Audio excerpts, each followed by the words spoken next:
हजरत आलमगीर पर भी बड़ा सख्त इल्जाम लगाया जाता है कि आलमगीर गैर मुस्लिमों को मारते थे, कत्ल करते थे, उनके वहां इंसाफ नहीं था। लेकिन तारीख का वर्क क्यों छुपा रहे हो प्यारे? ये दौरे आलमगीरी ही का वाकया तो है कि अपने बाप से इख्तिलाफ किया था तो रामकरण आर्या की बुनियाद पर आलमगीर चाहते थे कि समुद्री फौज का सिपह सालार रामकरण आर्या को बनाया जाए। आपके वालिद गिरामी ने इख्तिलाफ किया था, हजरत औरंगजेब आलमगीर ने अपने बाप की इस बात को इनकार कर दिया था मानने से। ये तारीख क्यों छुपा रहे हो? आपने फरमाया था अब्बा हुजूर सलाहियत इसके अंदर मौजूद है, इसलिए सलाहियत की बुनियाद पर फौज की क़यादत इसको दी जाए। इल्जाम लगाया जाता है कि आलमगीर गैर मुस्लिमों को मारा करते थे, गैर मुस्लिमों को आलमगीर मारते नहीं थे। आलमगीर ने हिंदुस्तान में इंसाफ का चिराग जलाया था, इंसाफ की रोशनी फैलाई थी, इंसाफ का माहौल कायम किया था। यह दौरे आलमगीरी का मामला है कि जब दिल्ली के लाल किला में अपने सर पर ताज शाही रख करके उस तख्त पर बैठने लगे तो आपने ऐलान कर दिया था कि हाथी की मूर्तियां तख्त शाही पर बैठने से पहले पहले आलमगीर के किला के दरवाजे से तोड़ दी जाएं, गैर महरम लड़कियां किला के अंदर से निकाल दी जाएं, शराब बंद कर दी जाए, गांजे और भांग की खेतियां रोक दी जाएं, रंडियों को हुक्म दिया गया था कि शादी कर ले या तो हमारे मुल्क को छोड़ दे। यह सबसे पहला कानून नाफिज कर दिया गया था। दौरे आलमगीरी का इंसाफ भी तो जरा मुलाहजा करते चलिए। यही आलमगीर रहमतुल्लाह ताला अलैह हैं, जब आपकी हुकूमत का शोहरा हुआ और करीब 50 बरस क्या आपने बर्रे सगीर पर हुकूमत की है, तिब्बत की वादी से लेकर के अफगानिस्तान की सरहद तक इतनी बड़ी हुकूमत का मामला था, इतना बड़ा यह मुल्क था। आज छोटा सा मुल्क हो गया है। जब भी इसको इतना बड़ा मान रहे हो, इसी मुल्क के पेट से पाकिस्तान ने जन्म लिया, बांग्लादेश ने जन्म लिया, लंका इसी मुल्क के पेट से निकला है। लेकिन तब यह सबका सब एक था। अफगानिस्तान की सरहद से लेकर के और तिब्बत की वादी तक इतना बड़ा यह मुल्क था। दौरे आलमगीरी को जरा मुलाहजा कर लीजिए। हजरत औरंगजेब आलमगीर रहमतुल्लाह अलैह उसी दिल्ली की सरजमीन पर हैं। इसी आपके बनारस का वाकया है। यह हमारा चौथा दौर चल रहा है। हम अपने चौथे दौर में किस अंदाज से थे इस मुल्क में। आलमगीर रहमतुल्लाह ताला अलैह की बारगाह में एक फरियादी इसी आपके बनारस से पहुंचती है। उस फरियादी का वाकया अजीब गरीब है। बहुत खूबसूरत लड़की का नाम शकुंतला था। आज भी शकुंतला की तारीख बनारस की तारीख में मौजूद है। शकुंतला के बाप का नाम पंडित लाला राम था। पंडित लाला राम अपने खानदान में बहुत ही मुअज़्ज़ज़ था, बड़ी इज्जत की निगाह से देखा जाता था।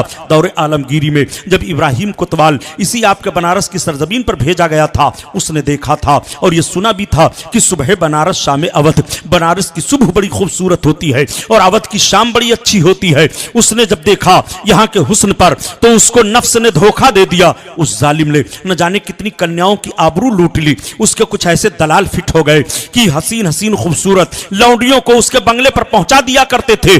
जब पता चला कि सवेरे सवेरे इसी काशी नदी पर जाकर के स्नान करने के लिए शकुंतला पहुंचती है, मगर धीमी धीमी कदम चलती है, अपनी निगाहों को नीचे किए हुए चलती है। बहुत खूबसूरत लड़की है। उस ब्राह्मण दोशीजा को गिरफ्तार कर लिया जाए और बंगले में कोतवाल के पहुंचा दिया जाए, इनाम और इकराम भी ज्यादा से ज्यादा मिल जाएगा। दलालों ने प्लान बनाया और जब कोतवाल को यह खबर दी गई तो कोतवाल ने कहा एक काम करो, पहले पालकी उसके दरवाजे पर लगा दो, अगर वो बेइज्जत भेज दे तो कोई बात नहीं है, अगर इस तरह से ना भेजे तब गिरफ्तारी का मामला अमल में आएगा। जब पालकी जाती है, पंडित लाला राम के कदम से नीचे से जमीन खिसक जाती है, रोने लगता है। उस बच्ची ने पूछा मेरे बाप रो क्यों रहे हो? बाप ने कांपती हुई जबान से कहा बेटी मैं अपने खानदान में बड़ी इज्जत से देखा जाता था, लेकिन आज हमारी आबरू पर हमला हो रहा है। मैंने सुना था कि हिंदुस्तान का सुल्तान आलमगीर बड़ा महाराज है, बड़ा शक्तिमान है, बड़ा इंसाफवर सुल्तान है, लेकिन इसी बनारस पर कैसा कोतवाल इब्राहिम नाम का भेज दिया है जो न जाने तुम जैसी कन्याओं की कितनों की आबरू लूट चुका है। आज तुम्हारी इज्जत पर धावा बोलने वाला है। बड़ी चालाक लड़की थी। उसने कुछ सोचा और सोचने के बाद कहा पिताजी एक काम कीजिए, आप 1 महीने की मोहलत ले लीजिए और कोतवाल को खबर भिजवा दीजिए कि चूंकि मैं खानदान में इज्जत की निगाह से भेजा जाता हूं, तुम्हारे बंगले पर हमारी लड़की जाएगी जरूर, मगर दुल्हन बनकर के जाए, इज्जत की राह से जाए, शादी ब्याह की नौयत से जाए। इस तरह से हमें 1 महीने की मोहलत दे दो। चुनांचे ये खबर जब कोतवाल को पहुंची तो कोतवाल ने 1 महीने की मोहलत दे दी। लड़की ने अपने बाप से कहा कि बाप एक काम करो, मुगल शहजादे का लिबास हमें ला दो और हमें एक घोड़ा दे दो। मुगल शहजादे का लिबास, बेटी क्या करोगी?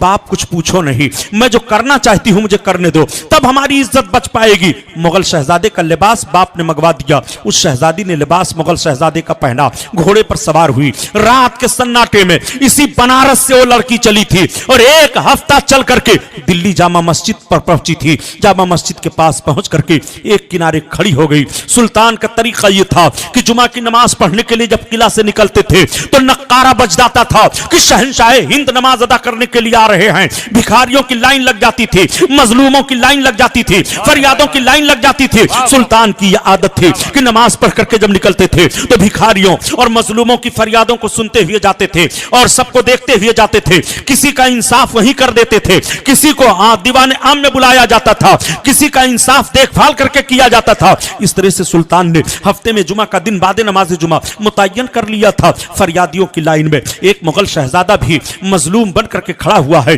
सुल्तान मस्जिद में दाखिल हुए। नमाज अदा करने के बाद नक्कारा बजा कि सुल्तान अब बाहर निकल रहे हैं। आलमगीर जब बाहर निकलने लगे, फरियादियों की फरियाद को सुन रहे हैं, इंसाफ देते चले जा रहे हैं। पीछे दस्ता लगा हुआ है। एक जवान के करीब सुल्तान आए। सुल्तान ने अपना इमामा उतार दिया और उतार करके दे दिया। बेटी इसे तुम अपने चेहरे पर ओढ़ लो।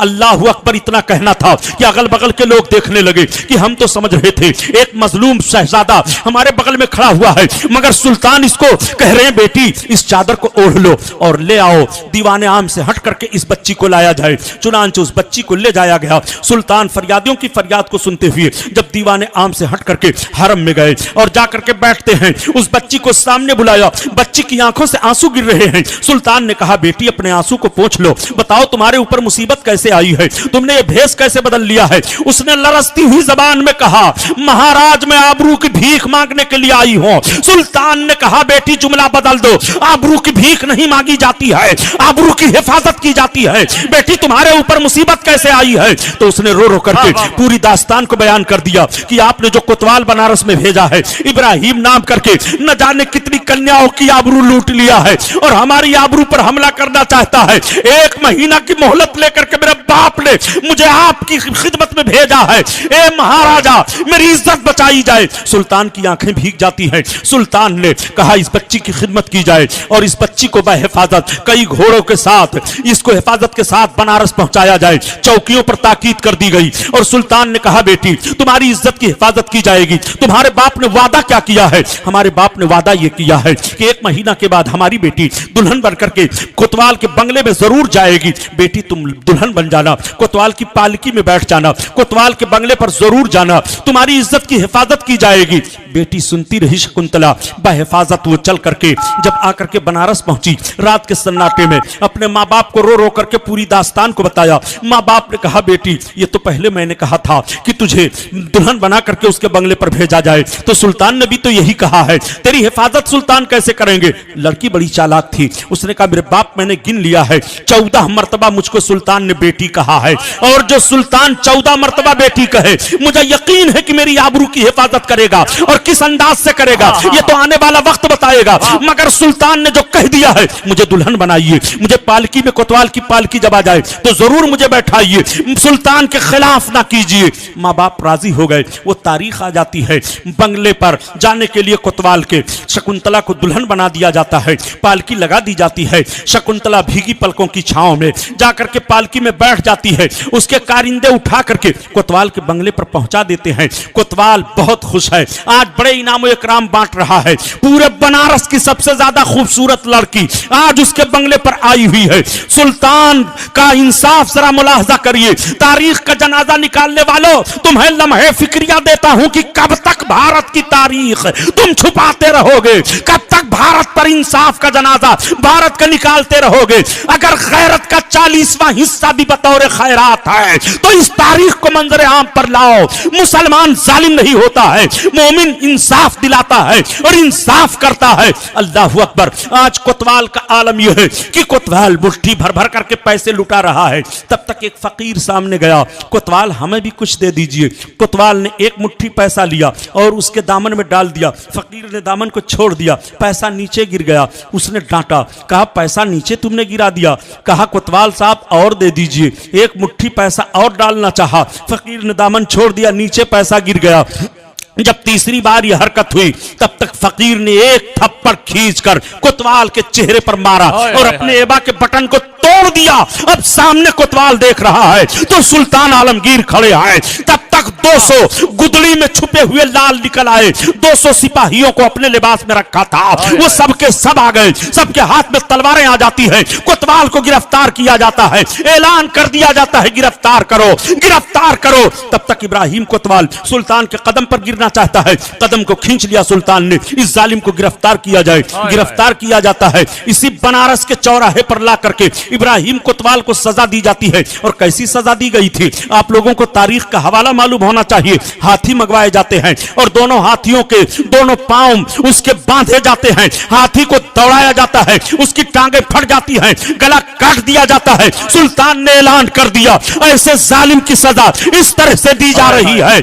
आज भी इब्राहिम कोतवाल की कब्र बनारस की सरजमीन पर पाई जा रही है। आप जाकर के देख सकते हो, यह तारीख है। औरंगजेब आलमगीर ने जो सजा दिलवाई थी, सजा दिलवाने के बाद आलमगीर शकुंतला के घर गए। इरशाद फरमाया बेटी शकुंतला पानी लाओ। वो पानी लाती है। आलमगीर ने उजू किया। उजू करने के बाद फिर कहा बेटी पानी लाओ। शकुंतला ने पानी दिया, आलमगीर ने पिया और पीने के बाद कहा बनारस वालों गवाह हो जाओ, जब से ये लड़की गई थी इज्जत के ताल्लुक से मैंने तय कर लिया था कि जब तक इसको इंसाफ नहीं दे दूंगा तब तक हलक के नीचे पानी नहीं ले जाऊंगा। आज आलमगीर पानी पी रहा है। आलमगीर के पानी पीने के बाद शकुंतला का बाप हाथ जोड़ने लगा। आलमगीर ने फरमाया हाथ मत जोड़ो, कहो कहना क्या चाहते हो। महाराज कहना यह चाहता हूं कि जिस पवित्र धरती पर आपने ईश्वर की इबादत की है उस पवित्र धरती पर हमारे पैसे से मस्जिद बनाई जाए। आलमगीर ने कहा तुम्हारी ये ख्वाहिश पूरी की जाएगी मगर जमीन तुम्हारी होगी, हुकूमत से पैसा दिया जाएगा, तुम्हें पैसा दिया जाता है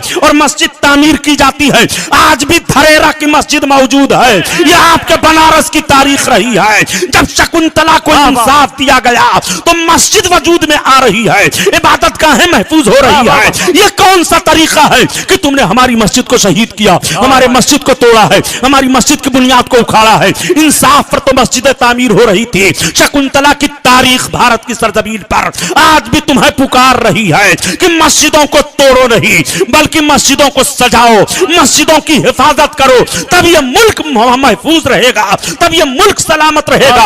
अगर मस्जिदें शहीद की जाती रही और इस तरह जुल्म होता रहा तो हिंदुस्तान कैसे सलामत रहेगा। ये इंसाफ की रोशनी में तुम खुद फैसला कर लो। ये हमारा चौथा